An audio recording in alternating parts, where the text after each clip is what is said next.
नमस्कार दोस्तों, स्वागत है आपका हमारे YouTube चैनल पर। दोस्तों, अगर आप हमारे YouTube चैनल पर नए मेहमान दर्शक बनकर आए हैं तो आप हमारे YouTube चैनल को सब्सक्राइब कीजिए, बेल आइकन को प्रेस कीजिए ताकि आने वाली वीडियो का नोटिफिकेशन सबसे पहले आपको मिले और आप इस तरह की वीडियो का भरपूर फायदा हमारे चैनल पर उठा सकें। दोस्तों, इस तरह की ज्ञानवर्धक वीडियो व ज्ञानवर्धक प्रसंग हम अपने चैनल पर लेकर हाजिर होते हैं और कोशिश करते हैं कि आपका ज्ञान हमारे वीडियो से इस तरह निरंतर बढ़ता रहे और आप हमारे चैनल पर इस तरह की ज्ञानवर्धक वीडियो व प्रसंग प्रतिदिन देखते रहें। दोस्तों, आज जो कहानी है, जो प्रसंग है, एक तोते की कहानी है। काफ़ी अच्छा प्रसंग है, काफ़ी अच्छी कहानी है। आप कहानी को पूरा देखिए, बिना स्किप किए देखिए ताकि बेहतर तरीके से कहानी का पूरा सार आपकी समझ में आए और आप इसे बेहतर तरीके से दूसरे लोगों को भी बता सकें। देखिए, आधा अधूरा ज्ञान काफ़ी खतरनाक होता है। ज्ञान हमेशा पूरा ही लेना चाहिए। आधा अधूरा ज्ञान अर्जित करना काफ़ी खतरनाक होता है। दोस्तों, एक जंगल में, प्राचीन समय में एक जंगल में तोते का जोड़ा रहा करता था। तोते का जोड़ा काफ़ी सुखमयी और आनंदमयी तरीके से अपना जीवन व्यतीत कर रहा था।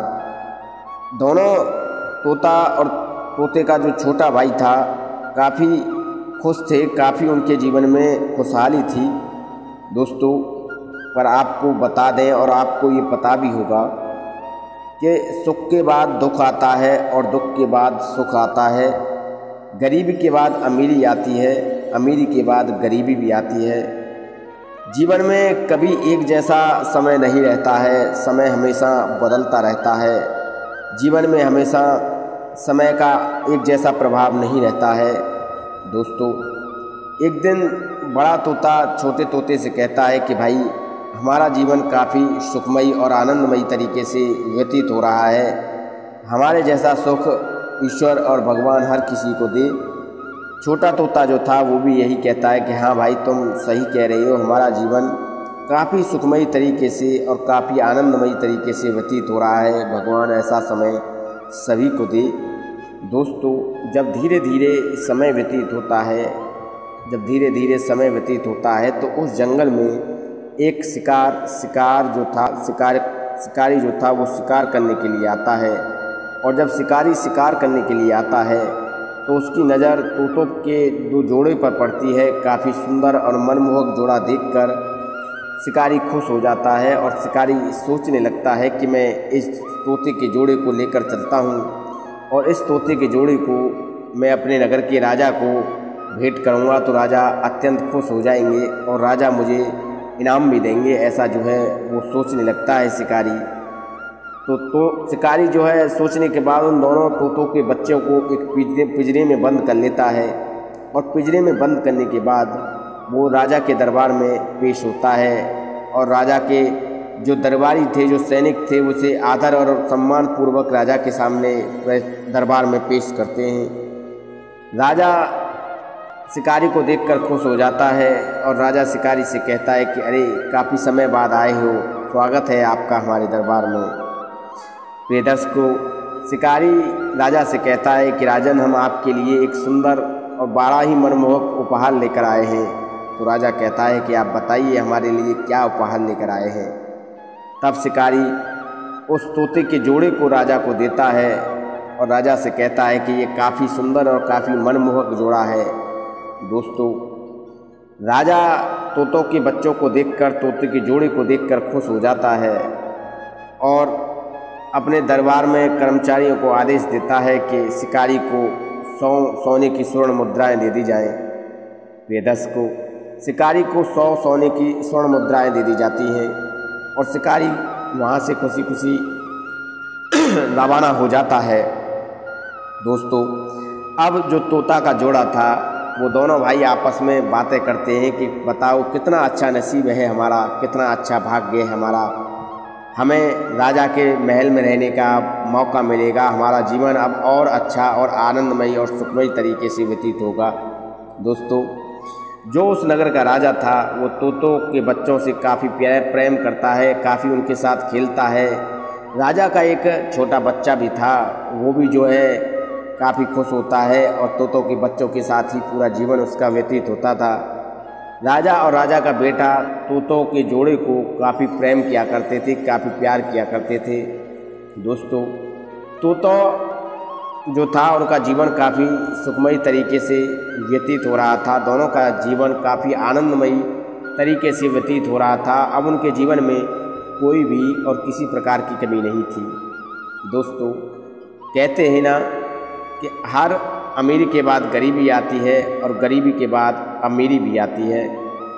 दोस्तों, ऐसा ही वाक़या इस कहानी में अब आपके सामने आने वाला है। दोस्तों, जब धीरे धीरे समय व्यतीत होता है तो वो शिकारी कुछ समय बाद राजा के महल में वापस आता है और राजा के दरबार में पेश होता है। दोस्तों, वो शिकारी राजा से कहता है कि राजन, हम आपके लिए एक बहुत ही सुंदर उपहार लेकर आए हैं। राजा कहता है, बताओ आप हमारे लिए क्या उपहार लेकर आए हैं। तो राजा को वो शिकारी एक लंगूर देता है, काले रंग का एक बंदर देता है। राजा उस बंदर को देखकर खुश हो जाता है और शिकारी को सोने की मुद्राएं देता है और शिकारी को वहाँ से विदा करता है। दोस्तों, अब राजा और राजा का जो बेटा था वो उस बंदर के साथ खेलता। उसके सभी दरबारी, सभी कर्मचारी, सभी सैनिक उस बंदर के साथ खेलते। बंदर कभी उछलता, कभी कूदता, कभी पेड़ पर चढ़ जाता, कभी छत पर चढ़ जाता। और सभी जो राजा और राजा के दरबारी थे, राजा का लड़का था, अब उस बंदर से प्रेम करने लग जाते हैं। अब जो तोते का जोड़ा था वो काफ़ी मायूस और काफ़ी उदास रहने लगा और तोता का जोड़ा आपस में बातें करने लगा कि अब हमसे कोई प्रेम नहीं करता है, हमारा काफ़ी बुरा समय आ गया है, अब हमें कोई खाने के लिए भी अच्छी अच्छी चीज़ें नहीं देता है। राजा और राजा का लड़का भी अब हमसे प्रेम नहीं करते हैं, हमसे नहीं खेलते हैं। अब जो है वो उस लंगूर के साथ खेलते हैं, उसी से प्रेम करते हैं, उस बंदर के साथ ही अपना पूरा समय बिताते हैं। सभी कर्मचारी, सैनिक भी अब उस बंदर से ही प्रेम करते हैं। ऐसा जो है वो तोता का जोड़ा कहने लगते हैं, आपस में बातें करने लगते हैं। तब बड़ा तोता जो था वो छोटे तोता से कहता है कि भाई चिंता न करो, ये समय आनी जानी है, समय किसी के हाथ में नहीं होती। हर इंसान के जीवन में अच्छा समय आता है, हर इंसान के जीवन में बुरा समय आता है। हमारे जीवन में पहले काफ़ी अच्छा समय चल रहा था, हमने जंगल में भी काफ़ी अच्छा समय व्यतीत किया, अच्छे अच्छे फल हमें खाने के लिए मिलते थे। इसके बाद राजा के यहाँ पर आ गए तो राजा ने भी हमें काफ़ी मान सम्मान दिया, काफ़ी प्रेम दिया, काफ़ी अच्छे अच्छे भोजन और फल हमें खाने के लिए दिए। पर अब हमारा समय थोड़ा बिगड़ चुका है, आप चिंता न करो, हमारे जीवन में भी अच्छा समय आएगा। राजा अब हमें भी पहले की तरह प्यार करेंगे। अभी वो उस बंदर और लंगूर के प्यार में मस्त हैं। दोस्तों, उस समय जब व्यतीत होता है धीरे धीरे तो उस लंगूर ने, उस बंदर ने उस नगर में इतना उत्पात मचाना शुरू कर दिया कि काफ़ी लोगों को घायल कर दिया, किसी को काटना शुरू कर दिया, किसी को मारना शुरू कर दिया। तो नगर के जो लोग थे, जो नगर की जो प्रजा थी, वो काफ़ी परेशान रहने लगी। राजा के दरबार में प्रतिदिन उस बंदर को लेकर, उस लंगूर को लेकर शिकायतें आने लगीं। उसके दरबारी भी काफ़ी परेशान रहने लगे और राजा भी अब उस बंदर से काफ़ी परेशान रहने लगा। राजा सोचने लगा कि अब इस बंदर का क्या किया जाए। इस बंदर ने पूरे नगर में उत्पात मचा रखा है, लोगों को घायल कर रखा है, लोग काफ़ी परेशान हैं, लोगों में काफ़ी मायूसी छाई हुई है। अब इस बंदर का कोई न कोई इंतज़ाम सोचना पड़ेगा, यह राजा सोचने लगा। उसके सैनिक भी उस बंदर से काफ़ी परेशान हो चुके थे। उस राजा के मंत्री और दरबारी भी उस बंदर से अत्यंत दुखी हो चुके थे। वो सोचने लगे अब इस बंदर का क्या किया जाए। प्रिय दर्शकों, जब धीरे धीरे समय व्यतीत होता है तो उस बंदर का आतंक और ज़्यादा बढ़ जाता है। वह बंदर जनता को, प्रजा को काफ़ी परेशान करने लगता है। प्रिय दर्शकों, यह देखकर राजा क्रोधित हो जाते हैं और राजा अपने कर्मचारी व दरबारियों को आदेश देते हैं, अपने सैनिकों को आदेश देते हैं कि इस बंदर को एक पिंजरे में बंद किया जाए और इस बंदर को पिंजरे में बंद करने के बाद इसे कहीं दूसरे राज्य के घने जंगलों में छोड़कर आइए। राजा का आदेश पाते ही उस राजा के सैनिक उस बंदर को एक पिंजरे में कैद कर लेते हैं और पिंजरे में कैद करने के बाद उसे किसी अन्य राज्य में काफ़ी घने जंगलों में छोड़कर चले आते हैं। और जब उसे छोड़कर चले आते हैं तो नगर में काफ़ी सुख शांति हो जाती है। लोग अपने आप को काफ़ी सुरक्षित महसूस करने लगते हैं और राजा का धन्यवाद करने लगते हैं कि राजा ने हमें इस संकट से मुक्ति दिला दी, क्योंकि उस बंदर से हर व्यक्ति इतना परेशान हो चुका था कि अपने जान माल की सुरक्षा करने में सभी लोग असहज महसूस कर रहे थे। अपने छोटे छोटे बच्चों को भी उस बंदर से बचाने में लोगों को काफ़ी परेशानियों का सामना करना पड़ रहा था। अब बंदर के उस आतंक से पूरी तरह नगर मुक्त हो चुका था। दोस्तों, अब तोता का जो जोड़ा था उससे भी लोग प्रेम करने लगे, उससे भी राजा और राजा के दरबारी प्रेम करने लगे। राजा का जो बच्चे थे वो भी अब उस तोते के जोड़े से प्रेम करने लगे, क्योंकि अब जो बंदर था वो उस नगर से लापता हो चुका था, उसे कहीं दूर जंगलों में ले जाकर छुड़वा दिया गया था।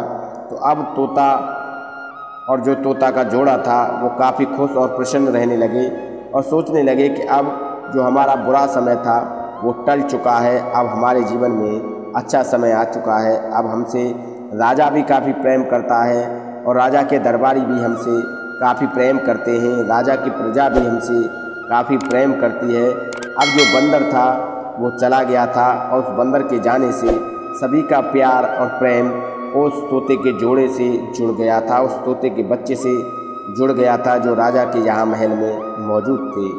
दोस्तों, अब तोता और तोते का जो जोड़ा था वो काफ़ी सुखमयी और आनंदमयी तरीके से अपना जीवन जीने लगे। उनके जीवन में भी अच्छा समय आ चुका था, जो बुरा समय था उनके जीवन में टल चुका था। जो बंदर की वजह से उन्हें मान सम्मान नहीं मिल रहा था, जो बंदर की वजह से उन्हें कोई प्यार नहीं करता था, अब वो बंदर वहाँ से जा चुका था। अब तोता और तोते के जोड़े को सभी लोग काफ़ी अच्छे तरीके से, काफ़ी भली भांति तरीके से प्रेम करने लगते हैं। एक दिन जब दोनों प्रसन्न मुद्रा में बैठे हुए थे तो तोता का जो जोड़ा प्रसन्न मुद्रा में बैठा हुआ था वो एक दूसरे से आपस में बातें कर रहे थे। तो बड़ा तोता छोटे तोते से कहता है कि देखो भाई, मैंने आपसे एक दिन कहा था कि हर इंसान के जीवन में अच्छा और बुरा समय आता है। अच्छे और बुरे समय को हमेशा परख करनी चाहिए।